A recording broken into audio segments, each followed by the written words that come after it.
Olá, queridos irmãos, amadas irmãs, a paz do Senhor Jesus esteja sempre com todos vocês. Hoje, sábado, dia 23, estamos vivenciando a oitava da Páscoa do Senhor. Meditaremos no Evangelho de São Marcos, capítulo 16, versículos 9 a 15. Depois de ressuscitar, na madrugada do primeiro dia após o sábado, Jesus apareceu primeiro a Maria Madalena, da qual havia expulsado 7 demônios. Ela foi anunciar isso aos seguidores de Jesus que estavam de luto e chorando. Quando ouviram que ele estava vivo e fora visto por ela, não quiseram acreditar. Em seguida, Jesus apareceu a 2 deles com outra aparência, enquanto estavam indo para o campo. Eles também voltaram e anunciaram isso aos outros. Também a estes não deram crédito. Por fim, Jesus apareceu aos 12 discípulos enquanto estavam comendo. Repreendeu-os por causa da falta de fé e pela dureza de coração, porque não tinham acreditado naquele que o tinham visto ressuscitado. E disse-lhes: Ide pelo mundo inteiro e anunciai o Evangelho a toda criatura. Palavra do Senhor. Estamos vivendo este sábado da oitava da Páscoa e nós temos esse breve resumo de Marcos. Marcos é o evangelho mais sucinto, menor, com apenas 16 capítulos. E Marcos, de uma certa forma, sintetiza as aparições do ressuscitado. A aparição a Maria Madalena, as mulheres, aos 2 discípulos, que aí nós podemos entender aqueles 2 discípulos que Lucas revela para nós, ficaram conhecidos como discípulos de Emaús, e depois a aparição aos 12, a todos aqueles reunidos.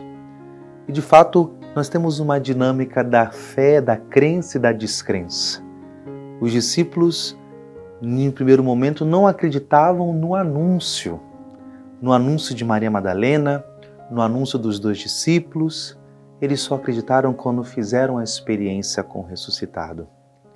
E depois, nesse momento da aparição, eles recebem esse mandato, essa realidade de eles o ide e anunciai o Evangelho a toda criatura.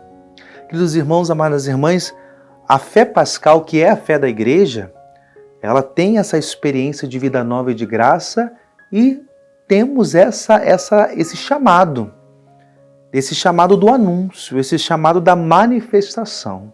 É muito importante que a Páscoa que vivemos anualmente, ela nos recorda isso, que os cristãos, imbuídos desta fé, da ressurreição do Senhor, são convidados a viverem esse anúncio, a manifestar, a anunciar com a sua existência, com palavras, com gestos, que o Senhor vive.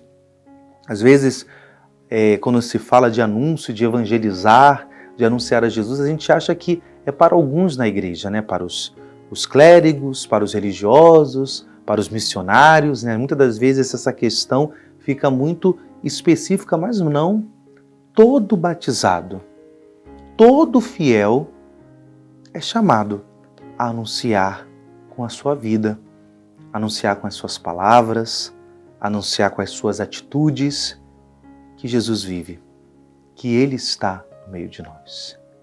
E mesmo que, como os próprios, nós vemos no Evangelho de hoje, muitos não aceitam, muitos não acreditam, mas é preciso continuar anunciando.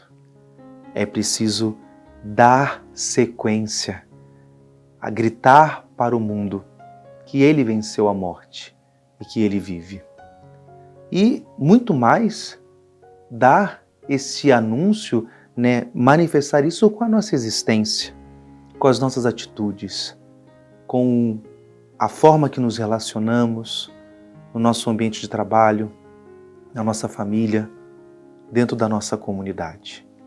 Isso é essencial para que possamos ter uma fé saudável. Nós precisamos rezar, precisamos ter vida sacramental e aquilo que a tradição espiritual da Igreja nos ensina como apostolado. O apostolado é essa faceta da vivência da nossa fé, que é tão importante quanto a vida sacramental e a vida pessoal, a vida de oração. Que o Senhor nos dê essa graça, que o Senhor nos ajude a viver esse ide, esse anúncio, porque em última instância, anunciar, seguir esse mandato é vivenciar o dom mais pleno que a Páscoa de Jesus Cristo nos concedeu, que é o dom da caridade, é o dom de amar, e um amor que vence a morte. Que Deus te abençoe. Em nome do Pai, e do Filho, e do Espírito Santo. Amém.